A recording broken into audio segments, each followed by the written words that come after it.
Finally, finally, Yahya Sinwar, who was the head of Hamas, who was the symbol of Hamas, who was the main decision maker in Hamas, who was the person who put all of Gaza on this terrible path, who was the deciding factor in putting his people on the ground, his soldiers under the ground, who was the main instigator of taking the hostages in order to have a bargaining chip.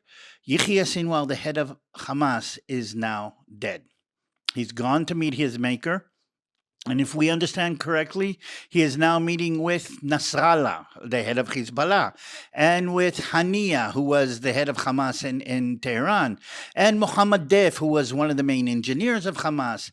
And if you want to go into that, he's now meeting Haman from the book of Esther, and Pharaoh from the book of Exodus, and even Hitler from World War II. This is the end of Hamas. And I don't know how it's going to play out yet, but this is a very, very important stage. And let's talk about what happened, and let's talk about what it means.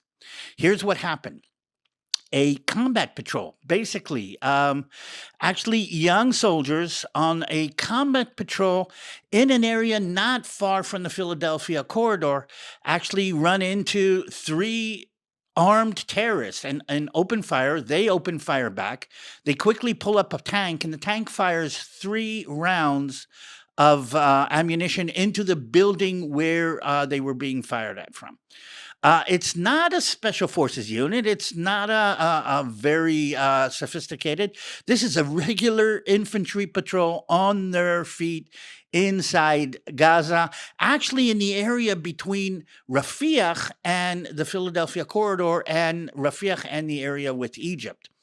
And the minute they saw that the tank had hit the building, they sent a drone to check the bodies. That's the normal procedure now. Before we go into an area, we send a drone to see what was going on.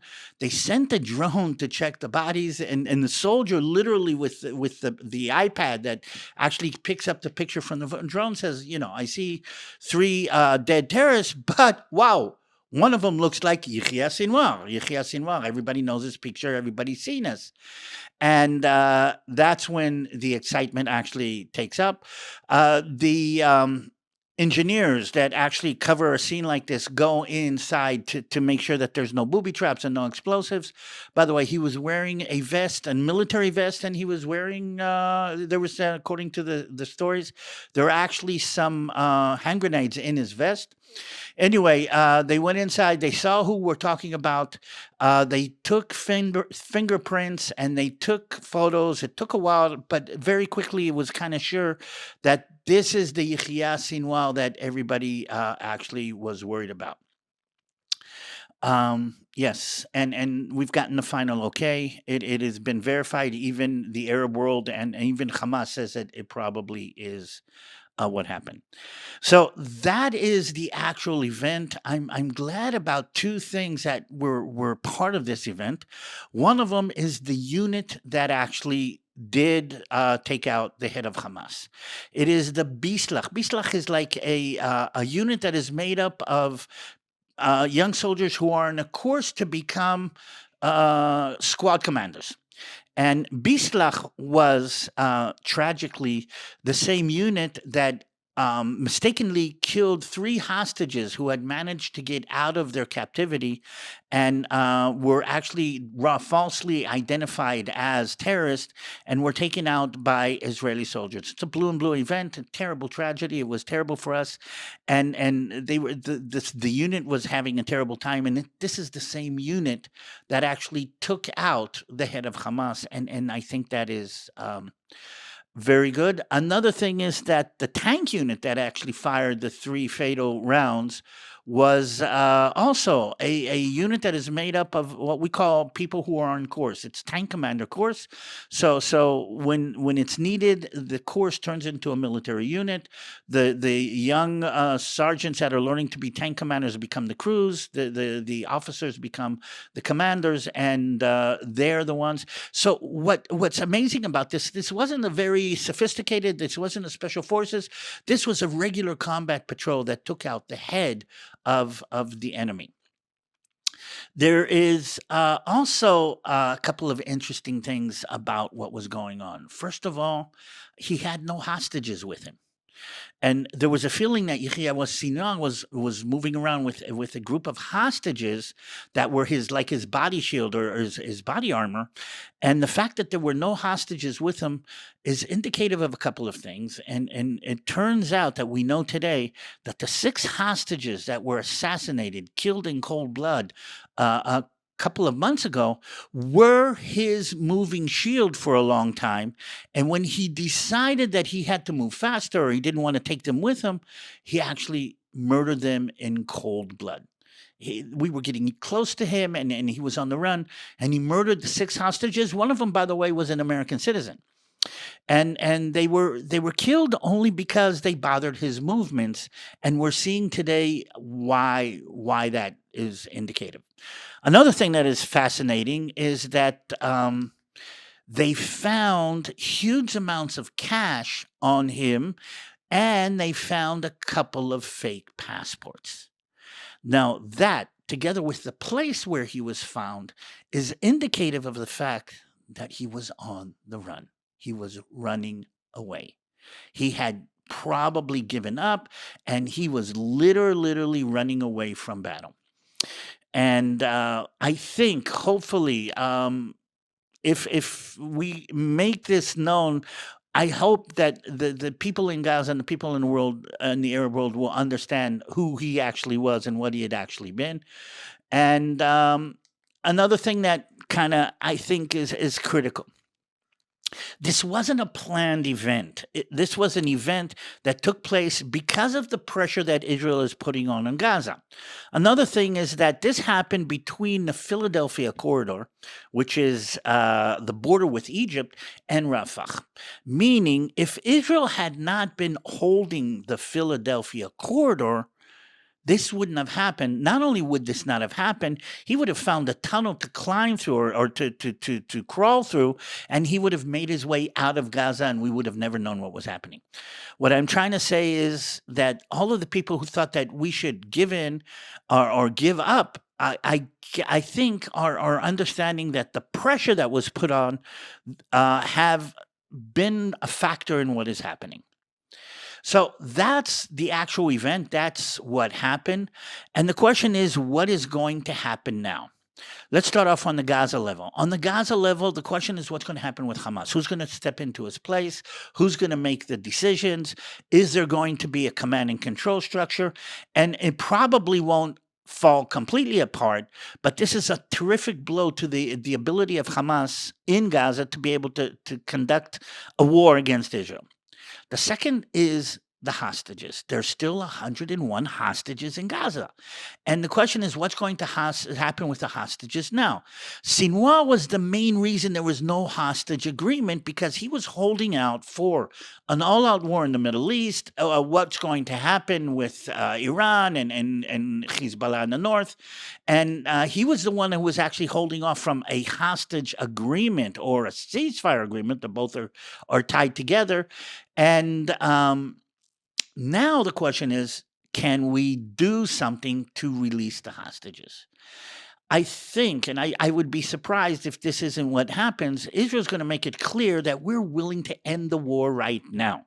And to tell the people of Gaza, this is where it ends. You don't have a leadership anymore, and give us the hostages back. There's even talk in Israel about actually giving monetary, huge amounts of money to anybody who brings a hostage back, together with a one-way ticket to wherever they want, and give us the hostages back. This war will end tomorrow. And this is something that I think is going to be made. Benjamin Netanyahu is going to be talking in a few minutes. I'm curious to see what he has that what he has in store. Make it clear to the people of Gaza they have no chance to kick Israel out. The only way they can do is give the hostages back and take Hamas out of power, and this would end the day after tomorrow. Another thing that I think is relative or important to this is that this wasn't a big infantry, this wasn't a big special op, this wasn't a big intelligence. This was a grunt from infantry school, together with a gunner from tank gunnery school, who took out the head of the army. It is on the ground. It is up close. It is very personal, and we're going back to being soldiers on the ground. I mean, band of brothers kind of idea, and it seems that the soldiers that are in the dust and in the mud, day after day, night after night, in the cold, in the rain, everything that's going on, they're the ones who are making a difference. And I know I sound kind of proud of them, but I want to remember there's been a lot of politics and intelligence and things going on. And what we need to understand, that this is a war that is being fought by men, women, and on the ground between us and the enemy. Well, what does this mean? Well, Hamas is having a hard time accepting what is happening until now, and we're talking about quite a few hours after the event. They haven't even indicated officially that they accept the fact that Yahya Sinwar is not with us. Um, the Arab world is having another bound that they had, or another freak out that they had, very similar to after Nasrallah. You have to understand that these people, Yahya Sinwar, Nasrallah, Osama bin Laden, Ismail Haniyeh, Saddam Hussein, all of these are heroes of the Arab world. These are the people that they make baseball cards out of in most of the Muslim world. They're the big heroes. They're standing up to the enemy. And they're being taken out one by one after the other. And as opposed to what Western nations do, the fact that Israel is targeting these people directly is indicative. Their death is not only the death of a leader; it's a death of a symbol of Muslim greatness. And I'm sorry that the Muslim world has to depend on these people for their greatness. These terrible, horrific terrorists with a terrible, horrible, how do you say, evil streak. Okay, but this is indicative, together with Nasrallah and other, that the Muslims cannot stand up to Israel and to God's people. And I think, as much as anything else, this is something that is going to be playing out in another next couple of days. And don't forget, we're still on the edge of a massive attack on Iran. We're still on the edge of this retaliatory attack, and again, the United States has been saying you can't deal with Hamas in the ground, you can't deal with Hezbollah in Lebanon, and they're trying to put pressure on us to tone down and to settle down and to reach agreements or reach appeasements with these enemies. And Israel is saying again and again, as hard as it is, as complicated it is, with all of the moral, how do you say, chains that we lock on ourselves because we're dealing with an enemy that has embedded itself inside civilian population. With all of that, we can still take on the enemy and we can still win. And what Israel, and to a certain extent the United States, need to do is turn this into a big win. Turn this and the situation in Lebanon and the situation even with Iran into a big win. The United States administration right now, and I don't know what's going on with the president, but whoever's running the show there should be putting huge pressure on Qatar and in Egypt to put pressure on what's left of the Hamas to reach an agreement now that everybody can live with. Offer the Hamas and the people in Gaza some kind of hope now that they can live with after this. Give us our hostages back. And I'm trying to remind everybody, this is what Israel has been saying from October 8th. This war can end this day. Give us our hostages, make sure that Hamas is not a threat from Gaza anymore, uphold agreement, United States agreement, United Nations Resolution 1701 in Lebanon, which pushes the Hezbollah away from the Israeli border in Lebanon. Make sure that the Hezbollah is not a threat in Lebanon, and this war ends tomorrow. And I don't understand why nobody is saying this. This is not something that Israel hasn't made clear. And the world is actually giving the Hamas and giving the Hezbollah and giving the Iran fair game. Let's make this a fair game, make this a fair fight. And it's time to end this. But I want to add on something that I think is important.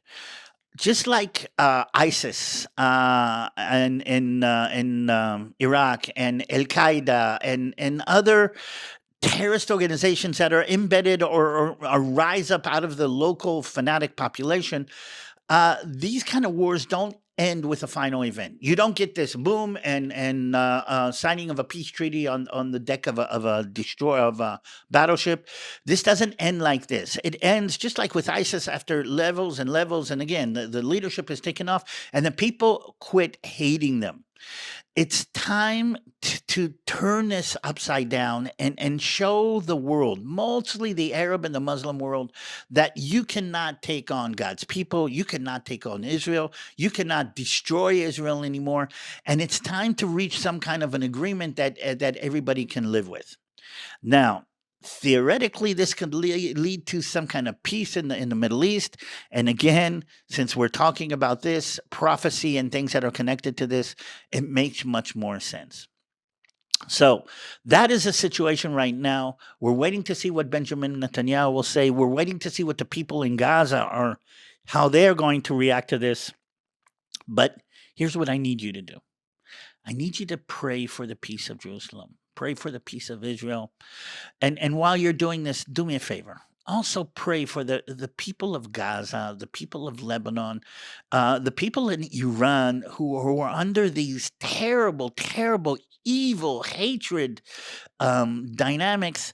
Pray for them that they will be able to throw off the chains of Muslim evil that have been running these countries for so long, and pray that sound minds and peaceful minds will set up shop in the Middle East and turn this all around.